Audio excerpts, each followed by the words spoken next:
नमस्कार प्रिय मित्रों, मैं ज्योतिषकार कमल आप सबका हार्दिक अभिनंदन करता हूं आपके अपने इस प्यारे यूट्यूब चैनल एस्ट्रो कमल में। और एस्ट्रो कमल में हार्दिक स्वागत के साथ साथ एक बात और भी आपसे कहना चाहता हूं कि अब तक आपने हमारे चैनल एस्ट्रो कमल और अलौकिक साधनाएं इनको सब्सक्राइब नहीं किया तो सब्सक्राइब करके बेल आइकॉन का बटन दबा करके अपने पास रखिए, ताकि हमारे ज्ञानवर्धक जानकारीपूर्ण वीडियो सबसे पहले आपके पास आ सकें और आप इस ज्ञान से अपना और देश दुनिया का उद्धार कर सकें, कल्याण कर सकें, अपने जीवन के मार्ग को सुगम कर सकें।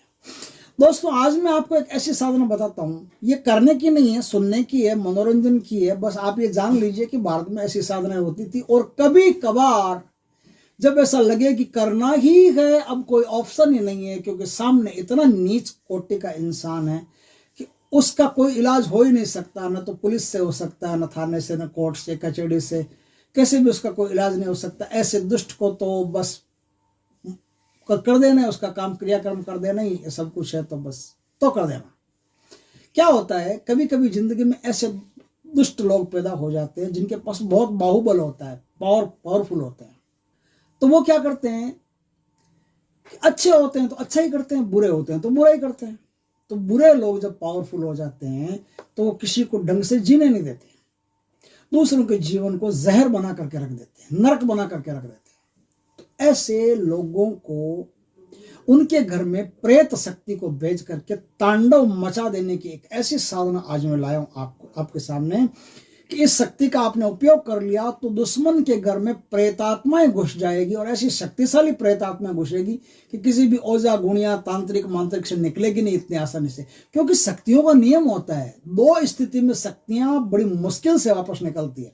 या तो किसी ने आप पर शक्ति को भेजा हो, बल भोग दे करके पूरी तरह से तैयार करके आप पर भेजा हो, तो वो शक्ति आसानी से नहीं निकलेगी, किसी से तांत्रिक मांत्रिक से नहीं निकलेगी। या फिर आपने शक्ति को बुलाया हो, निमंत्रण दिया हो अपने घर में, और आपके घर में वो शक्ति विराजमान हो गई, आ गई, वो शक्ति आसानी से नहीं निकलेगी। ऐसे ही अचानचूक आई हुई शक्ति आसानी से जो घर में प्रवेश कर जाती है वो आसानी से निकल भी जाती। लेकिन इन दो परिस्थितियों में जो शक्ति आपके घर में प्रवेश कर जाती है वो शक्ति कभी नहीं निकलती, आसानी से तो बिल्कुल नहीं निकलती। बड़े पसीने आ जाते हैं, बहुत रुपया लग जाता है, तब जाकर के वो शक्तियां निकलती है। और इनमें भी एक मसान है जिसका नाम है बुला की वीर मसान। कभी उसकी शक्ति को दूसरों के घर में भेजने और दूसरों के घर में अगर उसकी शक्ति घुस गई है तो कैसे निकालेंगे, उस पर मैं एक लंबी चर्चा करूंगा आपके साथ। क्योंकि ये जो साधना है ना, ये जो शक्ति, ये बहुत खतरनाक शक्ति है। किसी के घर में चली गई तो किसी से भी नहीं निकलती। अच्छे देवी देवताओं से नहीं निकलती, वो तो घुस गई, मतलब घुस गई। अब सत्यानाश है उस घर का, और दाने दाने के लिए उस घर के लोगों को मोहताज कर देती है, और एक एक सांस उनके लिए भारी पड़ने लगती है। ऐसी बुला की मसान की शक्ति है। लेकिन बुला के मसान की बहुत बड़ी शक्ति, आज मैं बुला के मसान की नहीं बता रहा हूं, आज मैं शक्ति बता रहा हूं शमशान की। ऐसी अतृप्त प्रेतात्माएं हैं जो गुप्त रूप से वार करती है। गुप्त रूप से वार कैसे करती है, किसी को पता ही नहीं चलेगा कि घर में कुछ है क्या। कोई बर्तन नहीं गिरेंगे, कोई चलने की आवाज नहीं आएगी, कुछ भी नहीं होगा, एकदम साइलेंट किलर है। साइलेंट किलर का क्या मतलब है? साइलेंट किलर का मतलब होता है कि वो जिसके घर में जाते हैं सबसे पहले नाभि चक्र पर अपना प्रभाव करते हैं। तो नाभि चक्र पर प्रभाव करते हैं तो उनको पेट में गड़बड़ रहना, दस्त लगना, पेट साफ नहीं होना, पेट में गुड़गुड़ होना, ऐसी यहाँ से शुरू करती प्रोग्राम। पेट से चढ़ती है, फिर आगे हृदय में, छाती में दर्द रहना, भारीपन रहना, उसके बाद में गले से सर में, चलते चलते पूरी बॉडी पर वो अपना कब्जा कर लेती है। बॉडी पर कब्जा कर लेती है, सर पर जाने से उसकी मति भ्रष्ट होती है। और वो आदमी क्या करता है, जिस चीज में नुकसान होना होता है उसी चीज में पैसा लगाता है। जैसे शेयर बाजार में कोई शेयर गिरने वाला हो, वो उसके पहले ध्यान में आएगा कि यही शेयर बढ़िया कमाई देगा, तो उसमें वो 15 लाख 20 लाख 50 लाख करोड़ 2 करोड़ रुपए लगा देगा, और ठप उसी दिन वो शेयर गिर जाएगा और आदमी बर्बाद। एक बार वो बर्बाद हो गया, एक बार उनके घर में कैसे भी भूतों ने, प्रेतों ने कलह पैदा कर दी, निराशा पैदा कर दी, नेगेटिविटी पैदा कर दी। फिर देखो उनका ही राज है। जिस घर में नेगेटिविटी पैदा नहीं करने देते घर के लोग, सकारात्मक रहते हैं, हंस के रहते हैं, मुस्कुरा के रहते हैं, एक दूसरे का साथ सहयोग देते हैं, कोई भी परिस्थिति, उस घर में कोई भी बड़ी से बड़ी प्रेतात्माएं होती, ज्यादा देर तक उनका असर टिकता नहीं है, उनको बहुत देर लगती है वहां असर करने में।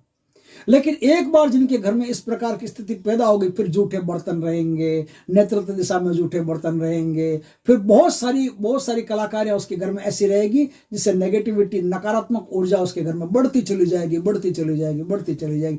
फिर उनका काम भी बढ़ता चला जाएगा, बढ़ता चला जाएगा, बढ़ता चला जाएगा। घर में किसी को भी स्वस्थ नहीं रहने देंगे, घर में किसी को भी शांति से नहीं रहने देंगे। बीमार होने के बावजूद भी उनके घर में कलह चलती रहेगी, उनके घर में बुरे बुरे विचार, नेगेटिव विचार, बुरे सपने, अनिद्राएं, थकावट, आलस्य, प्रमाद, ये सब चलता रहेगा। और इस तरह से उनकी धीरे धीरे करके ऐसी हालत हो जाएगी कि उनके घर मकान सब बिक जाएंगे, एक एक कोड़ी कोड़ी के लिए वो मोहताज हो जाएंगे। शरीर से भी, मन से भी, आत्मा से भी, समाज से भी। कोई भी आदमी उनके घर में आएगा तो उससे वो ढंग से बात नहीं कर सकते। उनको जहाँ राम राम करना हो वहाँ वो गाली दे करके बात करेंगे, तो फिर कौन आएगा उनके घर में? पूरे समाज में भी उनकी बदनामी हो जाएगी। और उनकी जो घर की स्त्रियां वगैरह रहती है उन पर भी बुरा प्रभाव पड़ता है, नेगेटिविटी पैदा होती है, तो वो भी कुकृत्य करती रहती है, तो उनके कारण भी समाज में बदनामी होती है। तो इस प्रकार से चारों तरफ से उनका जो घर है ना, शत्रुओं का घर, जो दुष्ट लोगों से भरा हुआ है, वो पूरा का पूरा घर बर्बाद हो जाएगा। इस प्रकार से एक बहुत ही शक्तिशाली और खतरनाक साधना है। इसे सिर्फ उस स्थिति में करें जब उस घर के सारे लोग एकदम निकृष्ट हो, निंदनीय हो, कोई भी उस घर में अच्छा इंसान नहीं हो, और पूरे गांव की या शहर की या जहां भी वो लोग रहते हो वहां सिर्फ उन्होंने कलुषितता फैलाई है, वहां सिर्फ उन्होंने ऐसी स्थिति फैलाई है कि लोग ढंग से सांस नहीं ले सकते। अब इस साधना को किया कैसे जाएगा, उस पर थोड़ी चर्चा करते हैं। दोस्तों, ये जो साधना है, यह साधना किसी भी कृष्ण पक्ष की अष्टमी से शुरू होती है। इस साधना में आपको दो चीजें चाहिए होगी। एक तो जिस दुश्मन पर वार करना आपको, उसका बाल चाहिए। तो उसका बाल, घर में काम करने वाली कोई भी बाई आती हो उसको बोलो कि वो जब कंगी बंगी करे ना साहब, तो उस कंगी में से एक दो बाल उठा करके, या फिर कंगी में जो साहब के बाल हो वो बाल आप उठा करके ला करके हमको दे दो, ये 500 रुपया, 1000 रुपया आप रखो। दूसरा, वो महापुरुष जहां कहीं भी जाता हो उसके बाएं पैर की रेत आप उठा लो। दो चीजें आपके पास चाहिए।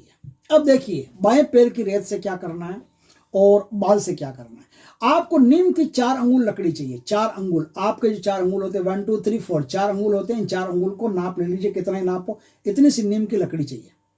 नीम की लकड़ी पर उस बाल को आप बांध दीजिए। बाल को बांध दिया। अब उस नीम की लकड़ी से शमशान में जो चिता की राख होती है, उस राख को ऐसे बिछा करके उस राख पर शत्रु का नाम लिखना है। शत्रु का नाम लिख करके वो लकड़ी वहां रख दीजिए। वहां अंगार जलाइए। अंगार जला करके जो मंत्र, आज मैं मारण मंत्र आपको बताऊंगा, जो मंत्र बताऊंगा सत्यानाश करने का, उस मंत्र को 108 बार पढ़ते पढ़ते वो जो लकड़ी है, उस लकड़ी को उस आग के ऊपर आपको तपाना है। ऐसा आपको चतुर्दशी के दिन तक करना है। यह क्रिया रात को 12 बजे करनी है, नग्न अवस्था में करनी है, एकदम ऐसी अवस्था में दक्षिण दिशा की तरफ मुख रख के करना है। अब सरसों के तेल का दिया जला देना, और कुछ भोग प्रसाद जहाँ की पैशाचिक शक्तियां रहती है उनके लिए शराब आदि का, मांस आदि का कुछ भोग दे देना, ताकि वो शक्तियां बड़ी तेज गति से चले और अपना काम शुरू कर दे। बस वहां उनके लिए भोग रख दिया। आपको अपना सुरक्षा पहले ध्यान रखना है, बॉडी की सुरक्षा करके जाना है। बॉडी की सुरक्षा करके जाइए, नग्नावस्था में बैठिए, दक्षिण दिशा की तरफ मुख रख करके उस आग के ऊपर आपको सेकना है।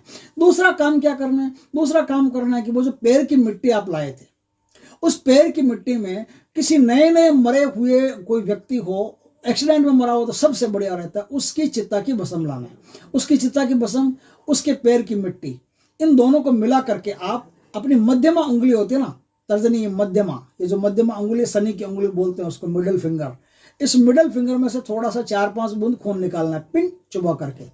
जैसे हम शुगर वाले निकालते हैं, अपने आप को खुद ही टॉर्चर करते रहते हैं, वैसे आप भी थोड़ा टॉर्चर कीजिए और 4-5 बूंद खून निकालिए। खून निकाल करके उसमें मिलाइए, मिला करके एक मूर्ति बनाइए। मूर्ति का मुंह होना चाहिए। मुंह के अंदर आप जो आज मैं मंत्र बताऊं, उस मंत्र से 108 बार अभिमंत्रित किए हुए कुछ उड़द के दाने हो, काले उड़द के, वो काले उड़द के दाने उसके अंदर डाल दीजिए, मुख के अंदर। ऊपर से चिपका दीजिए, टैप चिपका या मिट्टी चिपका, कुछ भी चिपका दीजिए। अब ये जो मूर्ति है, ये मूर्ति आपको ऐसे स्थान पर गाड़नी है जिस स्थान पर वो महानुभाव आता जाता हो, उसका पैर ऊपर से निकलता हो। वो उस मूर्ति के ऊपर से जैसे निकल जाएगा, बस मूर्ति उसको झेल लेगी। जब तक ये मूर्ति वहां दबी रहेगी और वो आदमी इसके ऊपर जो निकला है, वो आदमी उसी दिन से बीमार पड़ना शुरू हो जाएगा। उसी दिन से उसके घर में तांडव शुरू हो जाएगा। फिर उसके घर में ऐसा भयंकर तांडव होगा, कोई कल्पना नहीं कर सकता।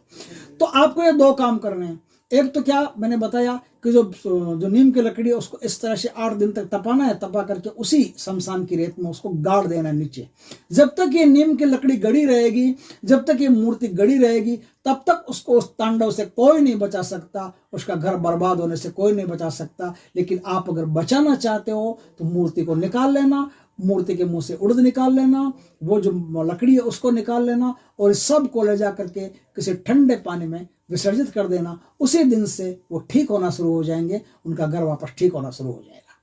ये एक खतरनाक क्रिया है जो सौगंध है कि किसी भी गलत इंसान पर कभी भी नहीं करोगे, किसी भी सही इंसान पर कभी भी नहीं करोगे।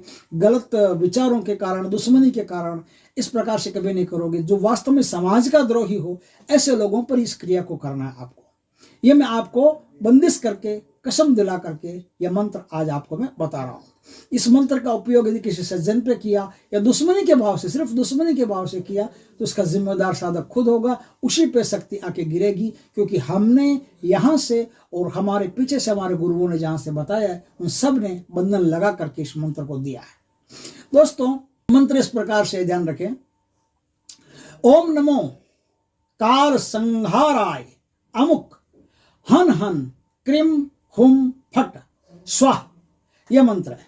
संपूर्ण मंत्र तो मैं दूंगा नहीं, आपको पता है। संपूर्ण मंत्र तो जब ऐसी स्थिति हो तो गुरु से आज्ञा लेकर के, उनसे दीक्षा लेकर के ही ऐसे कार्यों को करना चाहिए, तो ही आप सुरक्षित रहेंगे। वरना लोग मजाक मजाक में किसी का नुकसान करने के लिए भी कुछ कर देते हैं। तो दोस्तों, इस प्रकार से ये एक बहुत ही खतरनाक क्रिया भारत में चलती थी, जिसके कारण से आदमी किसी को भी बर्बाद कर सकता था, किसी दुष्ट शत्रु को।